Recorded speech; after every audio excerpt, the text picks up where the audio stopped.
Hello everyone, welcome to civil staff. So आज का जो हमारा सेशन रहने वाला है उसमें हम डिस्कस करने वाले हैं इन्वायरमेंट से रिलेटेड क्वेश्चंस। ठीक है। सो जो कुछ इंपॉर्टेंट क्वेश्चंस है वो आज हम यहाँ पर डिस्कस करेंगे, जिसमें कि फर्स्ट क्वेश्चन है हमारा, how does the environment impact assessment notification 2020 differ from the existing EIA notification 2006। ठीक है, तो करंट से थोड़ा सा रिलेटेड है। ठीक है, कि किस तरह से जो हमारी 2020 में जो EIA की नोटिफिकेशन रिलीज हुई वो 2006 की नोटिफिकेशन से किस तरह से डिफरेंट है, क्या उसमें चेंजेस है। ठीक है, तो अगर हम बात करें environment impact assessment, environment impact assessment क्या होता है आपके पास, जहां पर कोई भी अगर प्रोजेक्ट लगना शुरू होता है उससे पहले EIA किया जाता है।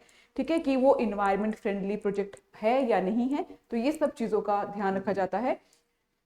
लेकिन यहाँ पर हमारा जो क्वेश्चन है वो कैसी है, जो इसकी नोटिफिकेशन है रिलेटेड टू 2006 एंड 2020 से रिलेटेड।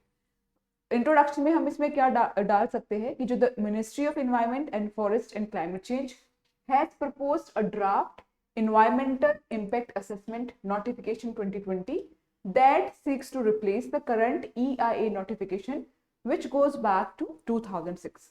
ठीक है, अब जो डिफरेंस है बॉडी पोर्शन में हम क्या डालेंगे, जो मेजर इसके डिफरेंसेस है जो हमारे से पूछा गया है।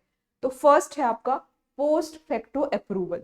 ठीक है, पोस्ट फैक्टो अप्रूवल में क्या है कि आपके पास जो भी क्लियरेंस है किसी भी प्रोजेक्ट का can be awarded even they have started construction और have been running phase without securing environmental clearance. ठीक है, तो इसमें क्या है आपके पास पोस्ट फैक्टो अप्रूवल है कि अगर कोई प्रोजेक्ट शुरू हो गया है उसके बाद भी आप उसका EIA कर सकते हो। तो मेरे अकॉर्डिंगली कि उसका ज्यादा बेनिफिट नहीं है अगर कोई प्रोजेक्ट ऑलरेडी शुरू हो चुका है। ठीक है, उसके बाद अगर आप उसका EIA करोगे तो वो ज्यादा बेनिफिशियल तो नहीं होगा, क्योंकि उस पर ऑलरेडी इतना पैसा लगा चुके होंगे। ठीक है, तो एक तो ये है जो कि एक सही चीज अकॉर्डिंग टू इन्वायरमेंट नहीं है। ठीक है, बट EIA और इंडस्ट्री दोनों का एक तरह से क्या लगा रहता है कि अगर हम EIA करते रह जाएंगे तो कहीं ना कहीं जो डेवलपिंग हम कंट्री है, ठीक है, डेवलप बनने में टाइम लगेगा। क्योंकि अगर हम कोई भी प्रोजेक्ट लगाते हैं तो डेफिनेटली जो इन्वायरमेंट पे इम्पैक्ट है वो तो पड़ेगा ही पड़ेगा। ठीक है, अब अगर हमें कुछ भी प्रोजेक्ट लगाना है, कोई भी इंडस्ट्री लगानी है, ठीक है, तो इन्वायरमेंट पे तो उसका डेफिनेटली इम्पैक्ट पड़ेगा ही पड़ेगा। ठीक है, तो इन दोनों में हमेशा टसल चली रहती है, जो EIA है और जो इंडस्ट्रियलिस्ट है। तो इसीलिए अगर हम अभी बात करेंगे 2020 वाले की, तो इस किस पे ज्यादा फोकस हो रहा है, इंडस्ट्री मतलब कि डेवलपमेंट पे ज्यादा फोकस हो रहा है, इन्वायरमेंट को थोड़ा बैक स्टेप पे रखा जा रहा है। ठीक है, यहाँ पर देखिए कि पोस्ट फैक्टो जो अप्रूवल है is the derogation of fundamental principle of environment jurisprudence and violation of the precautionary principle which is a principle of environmental sustainability। Second अगर हम बात करेंगे डिफरेंस की, वो है आपका पब्लिक कंसल्टेशन प्रोसेस। ठीक है, तो इस ड्राफ्ट में क्या प्रोवाइड किया गया है, रिडक्शन ऑफ टाइम पीरियड। जो टाइम पीरियड पहले 30 डेज का होता था उसको रिड्यूस करके 20 डेज का कर दिया गया है for the public to submit their responses during a public hearing for any application seeking environmental clearance. ठीक है, तो अगर टाइम पीरियड ही कम कर दिया गया तो जो भी प्रिपरेशन, मतलब कि it is if adequate time is not given for the preparation of views comments and suggestion to those who would be affected by the project, then such public hearing would not be a meaningful। ठीक है, जहां पे time period ज्यादा लगना चाहिए था, पहले 30 days में प्रॉपरली जो पब्लिक हियरिंग होती थी उसको सुना जाता था, अब टाइम ही 20 डेज कर दिया गया है। ठीक है, तो ये भी मतलब not that friendly to environment.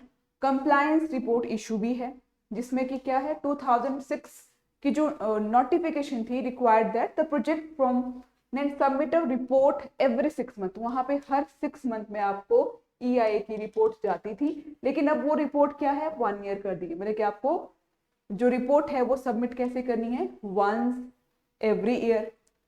ठीक है, diluting EIA process. Unlike the existing notification, with the draft notification, the central government get the power to categorize projects as strategic। अब देखो जो भी प्रोजेक्ट आपका स्ट्रेटेजिक में चला जाएगा उसके ऊपर जो EIA प्रोसेस है वो डायल्यूट हो जाएगा। ठीक है, तो अगर कोई भी ऐसा प्रोजेक्ट, बड़ा प्रोजेक्ट लगता है, ठीक है, अगर उसको स्ट्रेटेजी का नाम दे गया कि ये एक स्ट्रेटेजिक प्रोजेक्ट है, तो वहां पे EIA प्रोसेस को नहीं एग्जीक्यूट किया जाएगा। तो ये कुछ डिफरेंसेस है जो कि आपको नोट रखने हैं, ध्यान में रखने हैं, इंपॉर्टेंट क्वेश्चन है।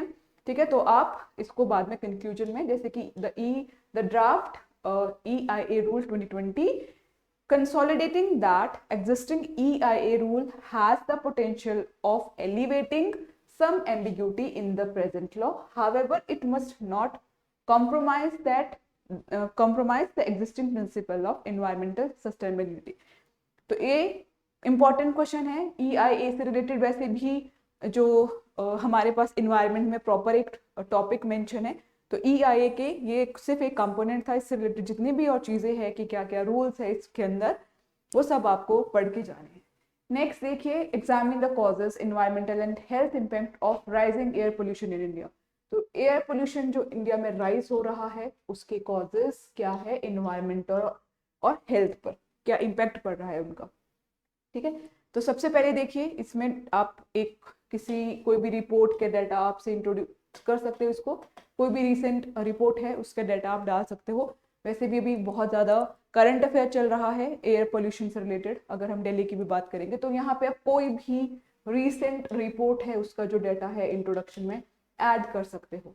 अगर हम इसके कॉजेज की बात करते हैं तो जैसे कि coal burning for thermal power production, industrial emission, construction activity and brick kilns, transport vehicles and diesel generators, road dust होगी, residential and commercial biomass burning, poor waste management and waste burning, agriculture stubble burning, जो भी causes है, there are n number of causes for the air pollution।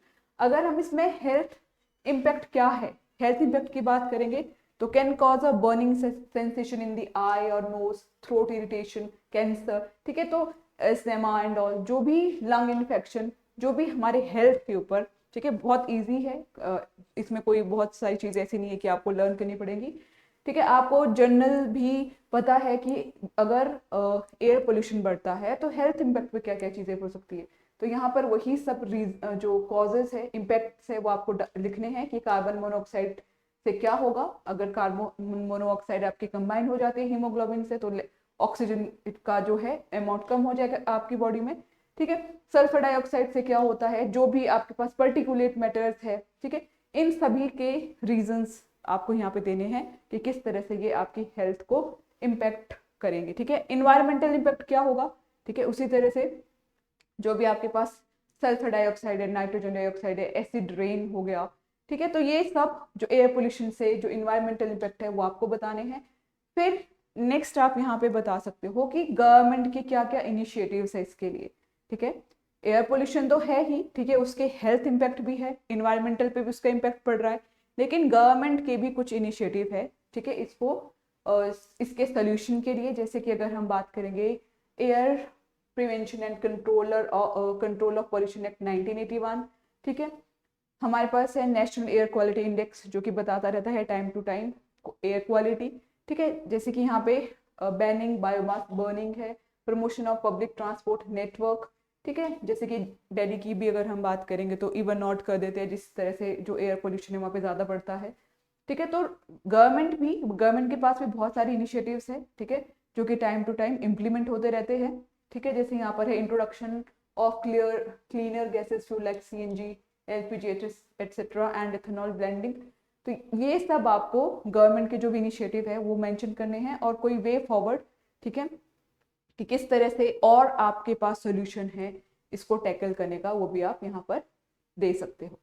ठीक है, अब air pollution वाला जो question है बहुत इंपॉर्टेंट है, इसको आप जरूर अच्छे से करके जाइएगा, बिकॉज ये अभी करंट से रिलेटेड है। आज का जैसे हमारा फर्स्ट वीक ऐसा था, एक करंट ही है, 2020 की वो नोटिफिकेशन थी। तो एयर पोल्यूशन में भी आपका अगर मैक्सिमम जो डाटा है आप करंट का यूज कर सकते हो। थर्ड क्वेश्चन की अगर मैं बात करूं, उसमें आपसे पूछा गया है describe the role of biosphere reserve in biodiversity conservation, highlight the provision under biodiversity act 2002। ठीक है, तो बायोस्फीयर रिजर्व का रोल क्या है बायोडाइवर्सिटी की कंजर्वेशन में। ठीक है, आपको हाईलाइट करने हैं provisions under the biodiversity act 2002। ठीक है, तो बायोस्फीयर रिजर्व जो है बेसिकली इस्टेब्लिश किए जाते हैं to preserve the biological diversity किसी पर्टिकुलर रीजन की। ठीक है, उनके वहाँ का जो भी प्लांट्स, एनिमल, जो भी कल्चर, हर एक चीज, देखो जो बायोडाइवर्सिटी है ये आपके पास क्या होते हैं, कि टेरेस्ट्रियल हो गया चाहे मरीन हो गया, ठीक है, वहाँ से रिलेटेड प्लांट्स, वहाँ का फ्लोरा फोना, ठीक है, या फिर कल्चरल वैल्यू, सब कुछ आपका कंजर्व सबकी कंजर्वेशन के लिए जो बायोस्फीयर रिजर्व है वो आपके बनते हैं। बायोस्फीयर रिजर्व में आपके पास क्या है, large area of biodiversity where flora fauna को प्रोटेक्ट किया जाता है, ठीक है। Biosphere reserve serve as a learning environment for sustainable development, ठीक है। यहाँ पे सारी की सारी जो मेंशंस है, ठीक है, कि जो इनकी they are location that provide local solution to global problem, very very important. Terrestrial हो गया चाहे मरीन हो गया, कोस्टल हो गया, are also included in biosphere reserve, ठीक है।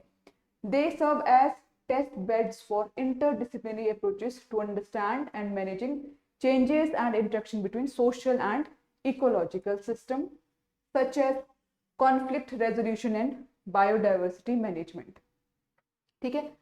अगर हम बात करें वर्ल्ड के फर्स्ट बायोस्फीयर रिजर्व की, उसको इस्टेब्लिश किया गया था 1979 में। उसके बाद से network of biosphere reserve has grown in 738 in 134 countries world wide.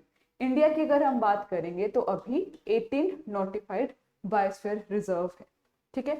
तो बायोस्फीयर रिजर्व से रिलेटेड कुछ जो भी आपको इंपॉर्टेंट चीजें लगती है वो आप मेंशन करोगे।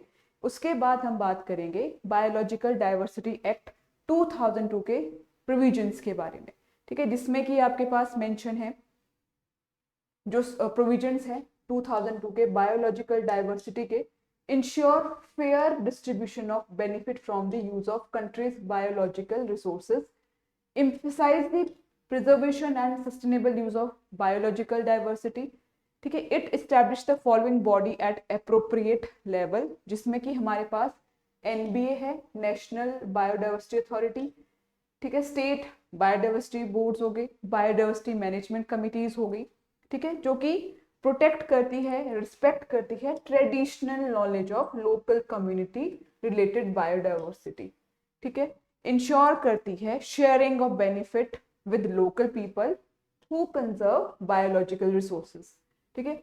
Foreign nation must get permission from the national biodiversity authority before accessing Indian biological resources. ये क्या प्रोहिबिट करता है, transfer of Indian genetic material without approval from the Indian government. Indian individual need authorization from the NBA before transforming research result to the foreigner, ठीक है। So safeguard India's biodiversity from unauthorized uses by foreigner, ठीक है, regulate करती है genetically modified organs को, ठीक है। ये तो सब क्या है, इसके एक तरह से प्रोविजंस है, क्या क्या प्रोविजंस है जो इसके।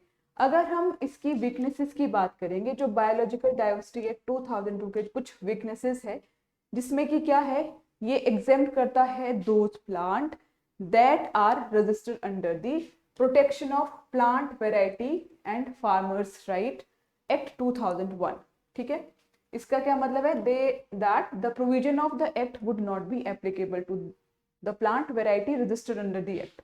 It does not empower the citizen to directly approach the court, ठीक है, जो इसकी weaknesses है यहाँ पर। The same is restricted to an appeal against the order of the NBA or SSB. The Indian corporate to dealt with softly requiring only prior to the SSB for commercial use of the bioresources rather than permission from the NBA. It does not empower the local body to prevent misusing their resources, and also the local community are poorly represented in NBA and SSB.